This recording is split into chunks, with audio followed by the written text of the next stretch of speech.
Uh, Told you so. Brandon fucking Whedon.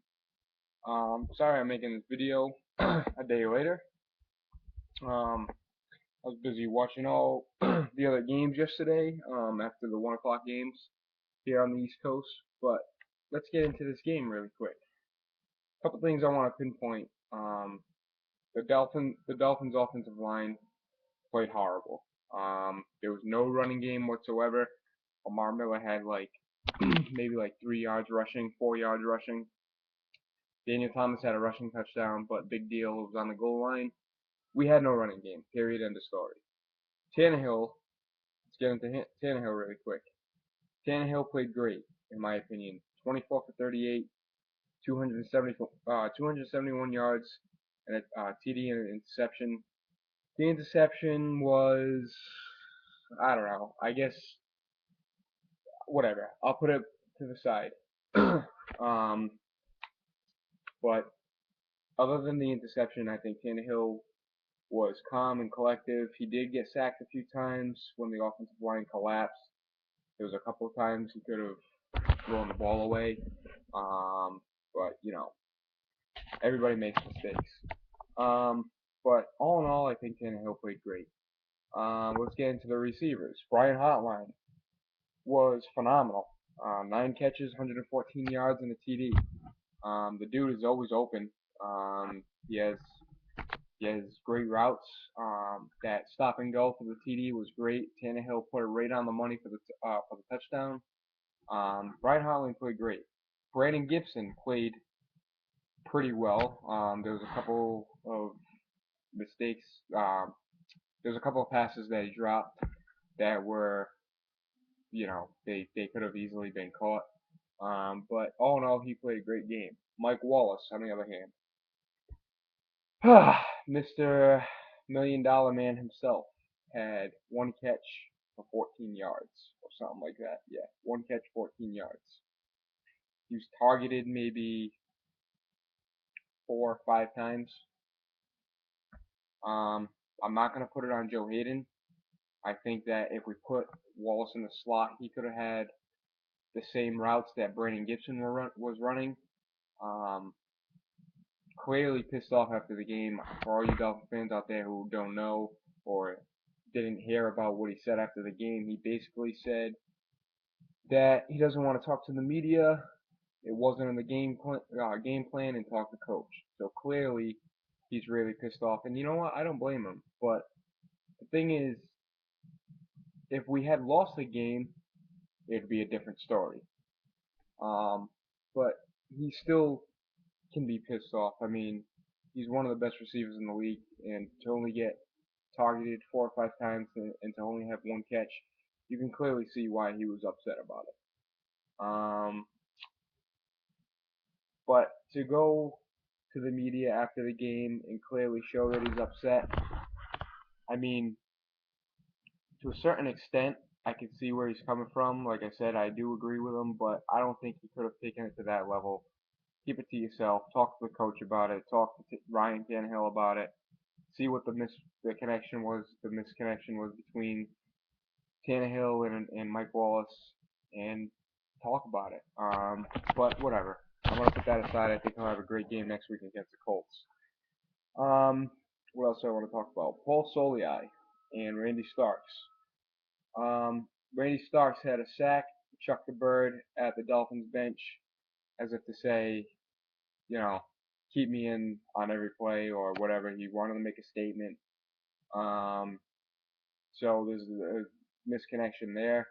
And also, Paul Soliai actually, the Dolphins sent him an email about his contract. An email.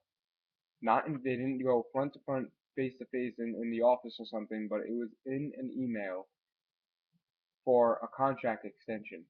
And it basically said either take it or leave it. Now, there is no connection between Paul Soliai and the front office there. That is just, I'm dumbfounded about that. Like, I don't know what's going on between them two. But what all this drama and BS needs to stop, and like they need to grow up and just put aside all the differences and move forward. I think they will do that. But week one of the NFL is always jumbled in together, and some things don't click right and everything else. But all in all, I think we played a pretty good game. Our defense was phenomenal. Brandon fucking Weeden, I told you, 3 interceptions. This guy is a bum. He is not Cleveland's future. He gets rattled when he's under pressure, and he tends to throw the ball. Some of the interceptions, in particular, 2 of them weren't really Brandon Weeden's fault. But I mean, an interception is an interception, and you can't take it back. But there was 2 instances where I think it was Greg Little tipped it up in the air, and we picked it off. Demetri Patterson picked them off, and there was another tip ball. And the third one, he threw it behind Jordan Cameron, so that was clearly his fault. Trent Richardson wasn't even a factor. 47 yards rushing. We shut him down. Our defense shut everybody down, basically. 3 interceptions and 6, yes, count them, 6 sacks. Cameron Wake was in there, Stark, Soliai, Audric. Deion Jordan came in and out of the game because, he's resting his shoulder for now. But he was in there a few times. I think Ellaby and Philip Wheeler played pretty well. Brent Grimes had a missed coverage on the last touchdown that we didn't have to Jordan Cameron. But all in all, I think he played pretty well. Rashard Jones is a beast. He's all over the field. He's going to be our leading tackler every year, and probably will be again this year. Actually, Dansby was our leading tackler last year, but Rashard Jones is a beast. So yeah, that's my Dolphins recap. But really quick before I go, Patriots got fucking lucky and the Jets got fucking lucky. I mean, the Jets played a horrible game, and that boneheaded mistake by the Buccaneers linebacker to push Geno Smith, to tackle Geno Smith out of bounds like that was ridiculous. Jets kicked a game-winning field goal. Patriots, they were battling against Buffalo, right? You got to give it up to Buffalo. EJ Manuel looked really good. I saw the highlights. Obviously, I wasn't watching the game because I was watching the Dolphins, but EJ Manuel played pretty well. They had no running game. See, I don't know what was wrong with CJ Spiller, but Fred Jackson played decent. You got to give the ball to Stevie Johnson more. 3 catches for whatever, 36 yards or whatever wasn't enough. You got to give him the ball, but Buffalo's a division rival, but I wanted them to beat New England because New England is the Dolphins' top rival in the AFC East. Thursday, I'm gonna make excuse me. Thursday, I'm gonna make my next hate week video. We got the Colts next. So yeah, there's my recap of the game. Shout out to all my subscribers. Shout out to especially all the Dolphins fans out there. AFC Miami, Steve Nasty Boy 15, Miami Kings Heat fan, whatever his tag is. Shout out to you.